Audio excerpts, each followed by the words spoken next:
Oui, c'est le ministre qui a le pouvoir décisionnel, et c'est vrai qu'au gouvernement, il n'y en a pas, mais je suis quand même assez fière, et je le répète, que parmi nos deux députés européens, il y a donc Charles Goerens et il y a Monica Semedo qui est de couleur noire. Alors, je suis même sûre, et je vais vous le dire, je suis certaine qu'elle n'a pas été élue grâce ou à cause de sa couleur de peau, mais grâce et à cause de ce qu'elle est, de ce qu'elle a déjà fait dans la vie, de ce qu'elle représente, de qui elle représente et de comment elle est. Et c'est là, je pense qu'il faut, dans les écoles aussi, il faut faire de l'empowerment, il faut donner la confiance en soi à tous, noirs et pas noirs, il faut donner la confiance en soi aux enfants pour qu'ils fassent leur chemin et qu'ils ne s'arrêtent pas à ce plafond, comme on l'appelait toujours, le plafond en verre, où certaines catégories de personnes, dont probablement les noirs, n'arrivent pas à le dépasser.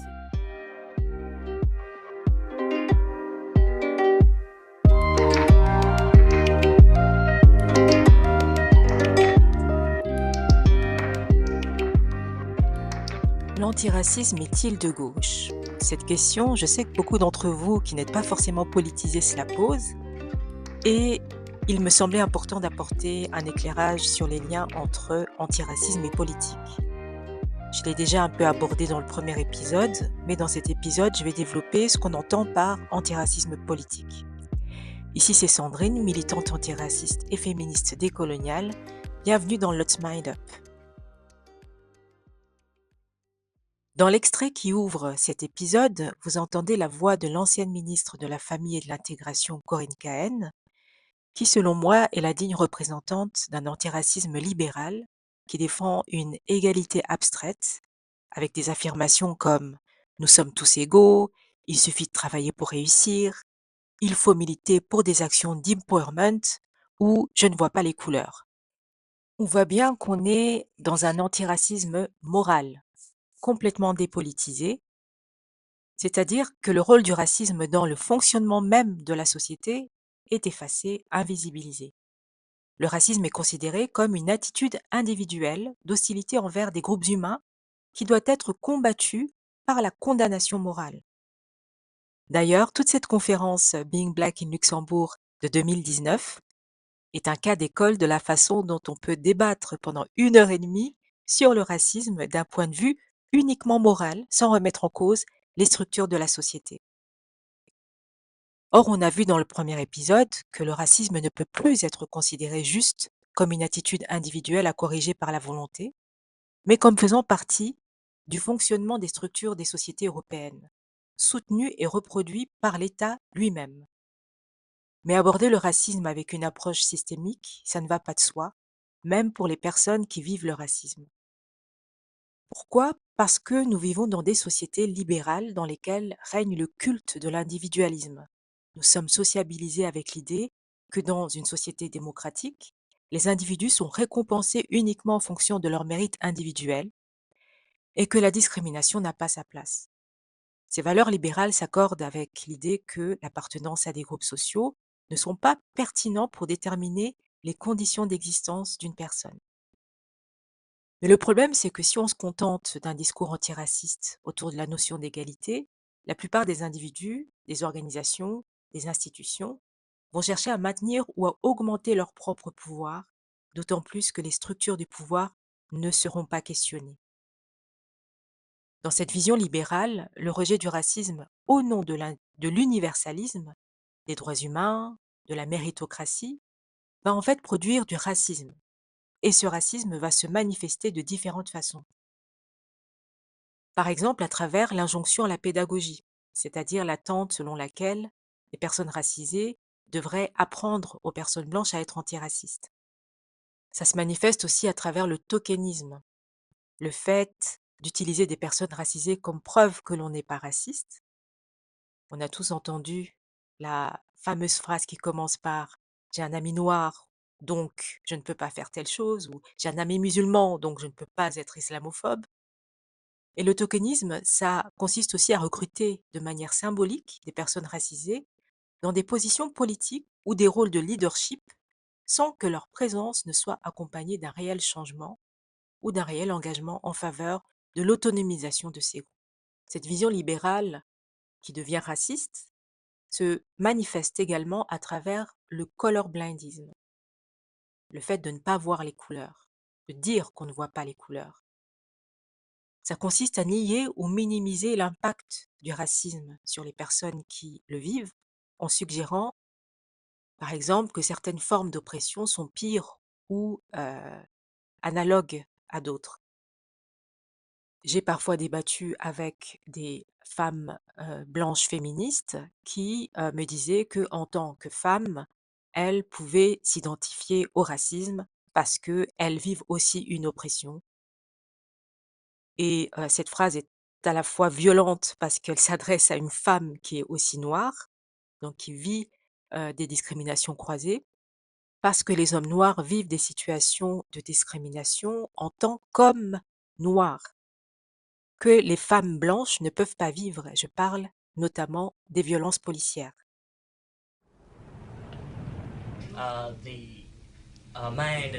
La théorie de l'esprit et du corps, c'est que depuis des années, depuis l'esclavage, on a considéré les Noirs comme le corps qui fait le travail et les Blancs comme l'esprit omnipotent qui administre. Dans ce pays, les Blancs d'extrême gauche ont toujours essayé d'être des théoriciens pour eux-mêmes et aussi pour les Noirs de gauche. Mais maintenant, les Blancs ont acquis un corps en s'engageant dans des activités comme les résistances, les démonstrations, la confrontation avec les armes du pouvoir établi, qui sont les forces de la police. Ainsi, ils sont en train d'acquérir un corps, et les Noirs un esprit, parce que nous ne supporterons plus que quiconque soit notre théoricien. Nous déciderons notre idéologie ainsi que son mode d'application. Ainsi se fait l'unité entre les Blancs d'extrême gauche et la colonie noire. Vous venez d'entendre la voix de Huey Newton, interviewé dans le reportage Black Panther d'Agnès Varda, sorti en 1968.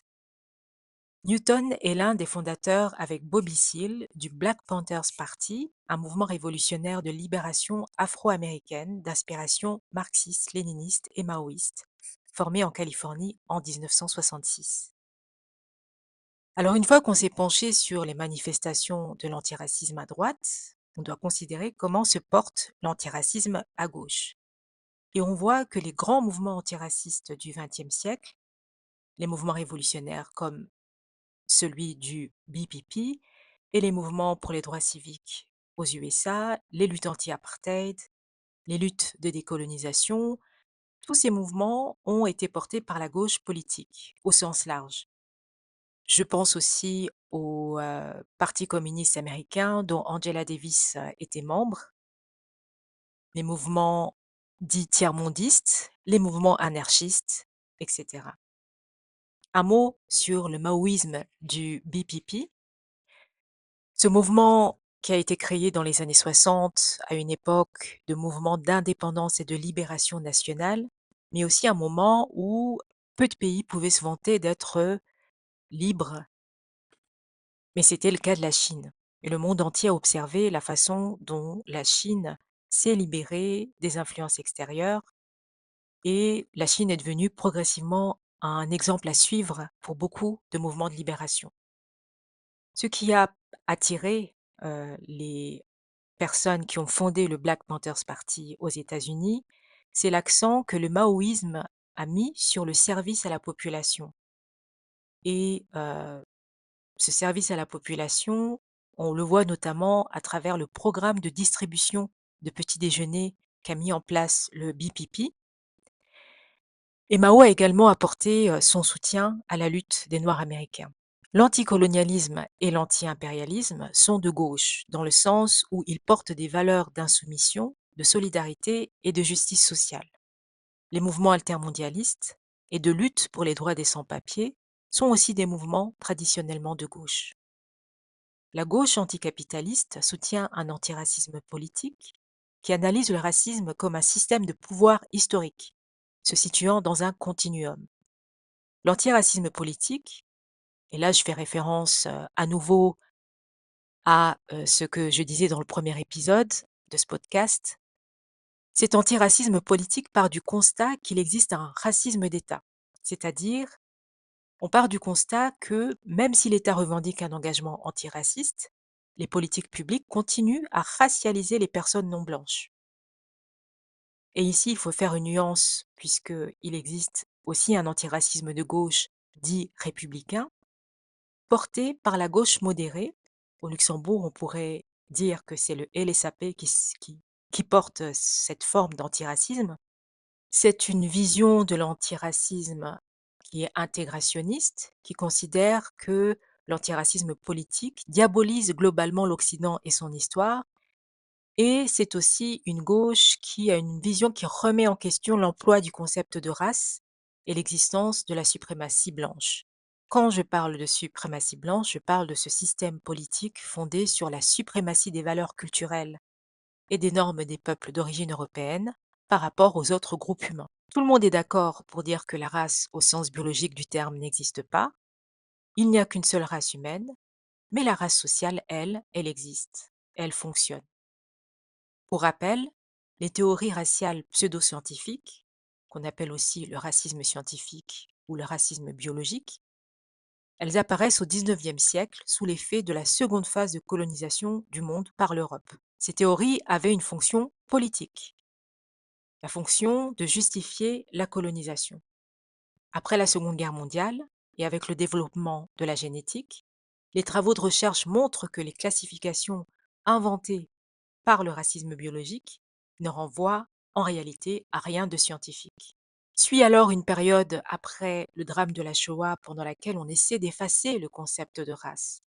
L'UNESCO, entre 1949 et 1978, a multiplié les déclarations récusant la validité scientifique du concept de race en mobilisant des intellectuels de renom comme Claude Lévi-Strauss. Mais il ne suffit pas de supprimer le mot race pour faire disparaître le racisme.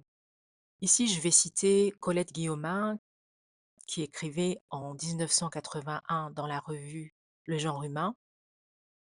Donc, Colette Guillaumin disait: l'idée de race, cette notion est un engin de meurtre, un engin technique de meurtre, et son efficacité est prouvée.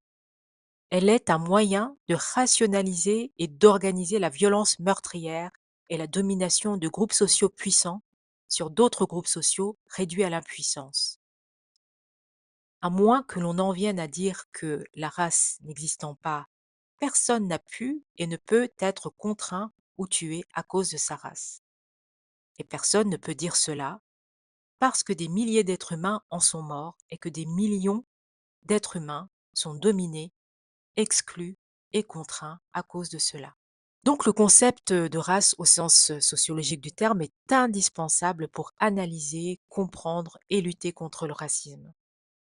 Est-ce que ça veut dire alors que le racisme est absent des mouvements de gauche qui soutiennent l'antiracisme politique? Non. Et pour le démontrer, je vais vous raconter une anecdote que j'ai vécue personnellement pendant la période où je militais dans un mouvement politique de gauche anticapitaliste. Je faisais partie d'un groupe de femmes, donc un groupe féministe, où on traitait donc de sujets qui ont lien avec le féminisme. Et à l'intérieur de ce groupe, on organisait également des événements, notamment des conférences. Et une fois dans ce groupe, je précise que nous étions juste 2 personnes racisées dans ce groupe, 2 femmes noires.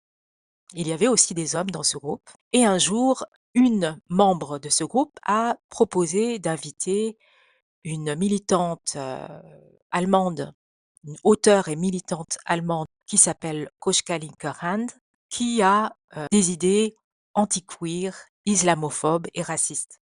Je me suis opposée au fait d'inviter cette personne sous la bannière de ce parti faire une conférence. Je me suis rendu compte que j'étais la seule personne à m'être renseignée sur les idées que portait cet auteur. J'ai mis en avant le caractère islamophobe des déclarations et des écrits de cet auteur, mais je n'ai absolument pas été écoutée, ce qui a abouti à l'invitation de cette femme qui est venue faire sa conférence au Luxembourg. Elle est venue parler de ses idées anti-queer et islamophobes, et c'est passé comme une lettre à la poste. Alors, est-ce que l'antiracisme est de gauche? L'antiracisme véritablement politique, qui dénonce les rapports de pouvoir, le racisme systémique, l'héritage colonial, est historiquement et idéologiquement de gauche, en particulier de la gauche critique, radicale, anticapitaliste ou décoloniale. Mais l'étiquette antiraciste est aussi récupérée, édulcorée, instrumentalisée, y compris par des courants politiques de droite ou du centre.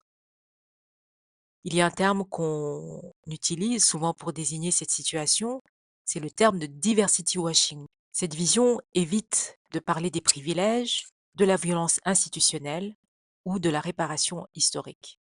Mais si les mouvements de justice sociale sont traditionnellement de gauche, le suprémacisme blanc est une culture dans laquelle tout le monde baigne, dans les sociétés européennes.